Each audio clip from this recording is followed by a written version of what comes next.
And guys, welcome back. Hope you had a great week off of schoolwork and a great Easter with your family under the circumstances. So we continue on to the final month of the semester. Whatever you can do to be good to yourself, whatever you can do to make sure that you're communicating with your family, that you're taking care of your own mental health and physical health and all the rest. These are really trying days for everybody. Whatever you can do to take care of yourself, you owe it to yourself to do that. Really simple follow-up on the conversation that Mr. Godfrey covered in the past few classes. If you haven't yet done the reading that's on the Google Doc that's linked up for you in PDF form, the reading is called The Three Parts of Morality, another chapter from the C.S. Lewis book Mere Christianity. If you haven't done that reading yet, please go back and do that reading before you listen to the rest of this lecture. Just under the reading, you'll see another link to a YouTube video, which is an illustrated reading of that same chapter. And I'm going to recommend that you both read it for yourself, your own reading comprehension, and then maybe even right away go and watch that video, which is an illustrated doodle of some of the key points and images that our author, C.S. Lewis, is making, as you get to hear the original text of that chapter read. So once you've watched that video, I'm just going to make a couple of highlight points here, bridging the gap from Mr. Godfrey's conversation, the theology of the body, to a couple of natural follow-up questions. Again, one of the big questions that a lot of us would have following a conversation like Mr. Godfrey covered about the theology of the body, about what the church teaches when it comes to girls and relationships and sex and all the rest. A lot of it is that question you'll see in the first bullet point there is, why does the church go to such great lengths to get into other people's business? Why doesn't the church just stick to religion? Why does the church try to barge into people's bedrooms? You see bumper stickers like, keep your rosaries off my ovaries and all the rest. Well, again, a lot of that is predicated on myth, and it's one of the biggest myths when it comes to moral choices. This isn't a religious belief I'm about to describe. It's just common sense and logic. The myth is that there is such a thing as a completely private, totally personal choice that we can make that affects nobody else. There's no such thing as a moral decision that we could make that literally affects only us. And again, that's a myth because even if a choice seems to only affect our personal character and only me, well, again, we're in a culture full of relationships, and you have a relationship to your family, you have a relationship to your friends, you have a relationship to the towns, the cities, the states we live in.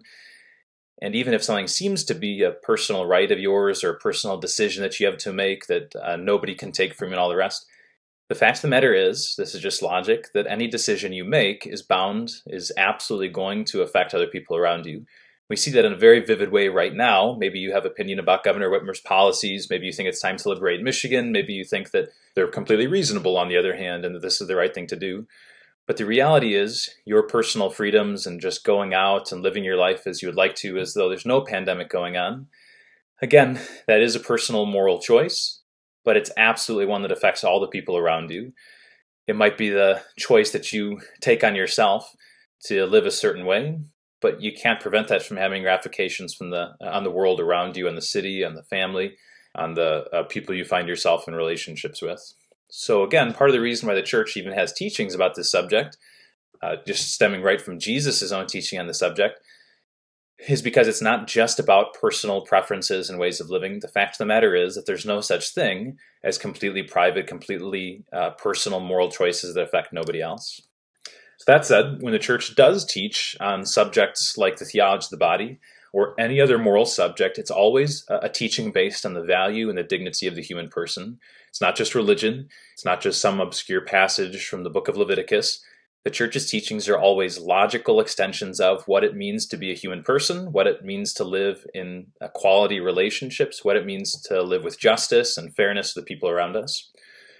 So a lot of the virtues and values that Mr. Godfrey was explaining when it comes to theology of the body, we could describe by the vocabulary term the virtue of chastity. Chastity is the opposite of lust. Chastity means all of the skills, all of the mental and spiritual values that add up to seeing women as persons and not as objects. Lust is the opposite of that, right? It means seeing women as objects, as trophies, and not really as persons. So chastity is not being repressed. Chastity is not being strange or too awkward for any girls to even want to have a conversation with you. Chastity means trustworthiness, means honor in the way that we think about, speak about, and act toward women. And again, just to think about it as you zoom out to the broader kind of moral perspective, like any other social or moral teaching of the church, chastity is very simply logic applied to relationships. What are women? Well, they're persons and not objects. And so to treat them that way is the virtue of chastity. That's not spiritual, that's not purely religious, that's just logical. So that brings us to the reading I asked you to do through the course of the day today. The reading called The Three Parts of Morality. It's another chapter, once again, from our author C.S. Lewis. Remember some of the key biographical details of his life. We talked about it before. And fair warning, when we get to this Thursday's class, there's going to be a brief quiz that includes this kind of material. That's going to ask you what year he was born. It's going to ask you what year he died, what country he's from, what he's written besides Mere Christianity, and so forth. So take a look back at these slides again in anticipation of that quiz on Thursday. So far in this book, Mere Christianity, in the chapters that we read called The Law of Human Nature and Some Objections, C.S. Lewis first presented that essential Christian teaching called moral absolutism, the belief that there are certain matters of right and wrong that apply to everybody, everywhere, all the time. That makes sense in the conversation we're having now because logic and what it is to be a human person is something that's objective. And so to treat the human person with dignity, to have quality relationships with integrity and trust and fairness, well, that's just an extension of what it is to be a human being and to live in a society. That's moral absolutism, the idea that there's a dignity that human beings possess, and we should just logically respect that dignity.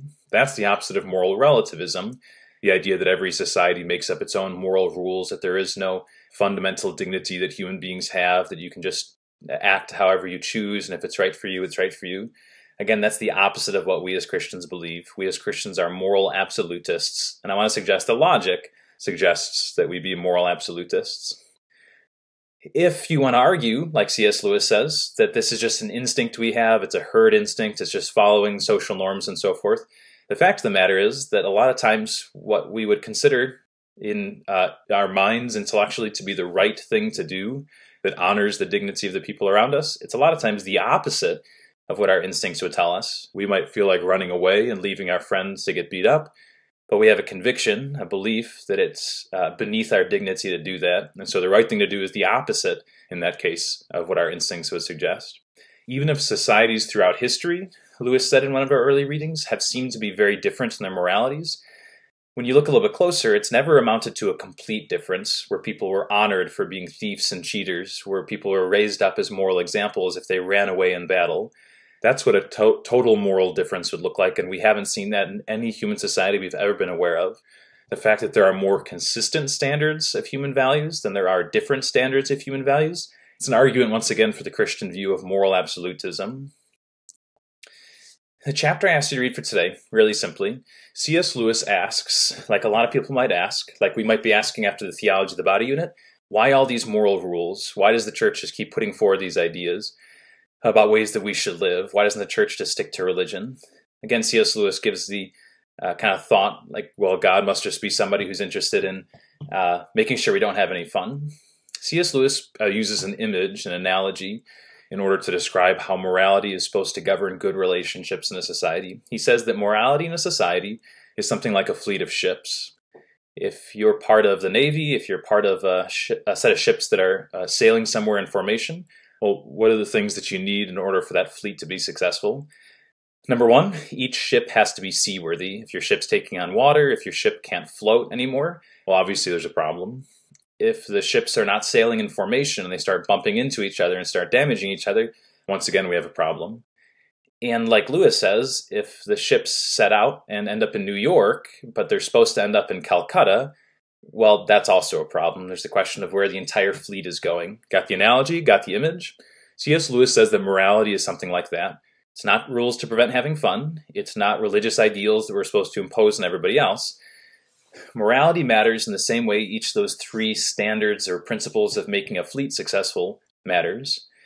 Again, each person having moral integrity and living out his own gifts and his own well-being, each human being living in such a way that leads him to the happiest life, well, that's like each ship being seaworthy. And so to follow the moral standards that extend from human nature, to follow this law of human nature, it's like making sure that we, like the ships, each as individuals, have integrity.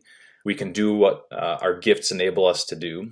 Unlike those ships that are taking on water and sinking, those rules, those principles of morality are supposed to help us to maintain the best personal character that we can have. Like the ships that are also supposed to be able to sail in formation and not do damage to each other, number two, morality is supposed to be something that keeps us in good relationships to others. If you're constantly lying, constantly cheating, constantly taking away from others' rights, well, again, you like those ships that are sailing out of formation. It's not a matter of religious rules, it's a matter of having fair, just relationships with the people around us. Last of all, morality has to do, like that fleet of ships arriving in the right location, it has to do with where our society is going in general. It has to do with progressing towards a better society or an ideal society. It doesn't just mean being good people in ourselves. It doesn't just mean getting along with the people around us and treating them fairly. It also means the set of principles by which our society becomes better and better, and our society can start to enshrine that vision of the common good, of helping every person to be the best he can be. So this is why the church teaches about morality to begin with, whether it was our last unit in our conversation about what we could call chastity, living out that vision of the theology of the body, or whether it's any one of the church's moral teachings. Once again, it's simply logic applied to the human person. It's trying to help us as human beings to live with personal integrity ourselves and to do what helps us to be the best human beings we can be as individuals. Again, like the ships sailing in formation, once we make sure that each ship is seaworthy, it's about making sure that we're in the right formation. We're not bumping into each other in ways that damage each other.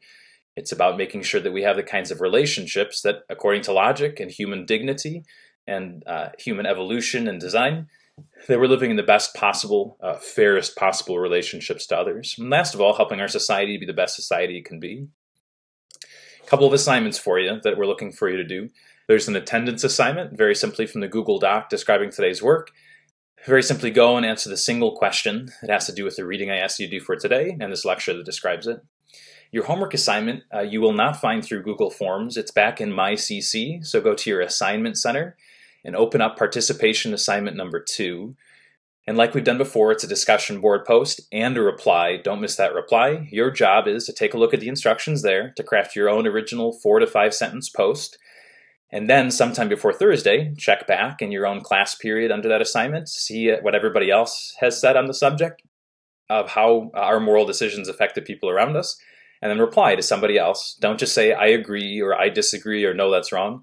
Get specific. Give examples, follow those instructions, look at the examples that I give on there, and make sure that you're applying to classmates in a way that feeds that conversation. If we can't be face-to-face, let's do the next best thing and exchange these ideas and thoughts. Again, fair warning, this Thursday we're going to have a quiz. It's only going to be 10 questions long. Know those biographical details of C.S. Lewis's life. Make sure you're familiar with these terms moral absolutism and moral relativism. And make sure you're quite clear on the ideas from the 3 parts of morality. You could watch that video again with the illustrated reading. You could go back and read the text again. You could listen to this lecture again. This Thursday, beyond your attendance assignment, it's going to be that quiz, 10 questions long. Again, all the best to you guys. Feel free to stop by during office hours, even just to say hello to me or to Mr. Godfrey via Google Hangouts for me, or the Zoom meeting with the details posted under announcements on how to get in touch with Mr. Godfrey. All the best to you guys and to your families. We'll talk to you again soon.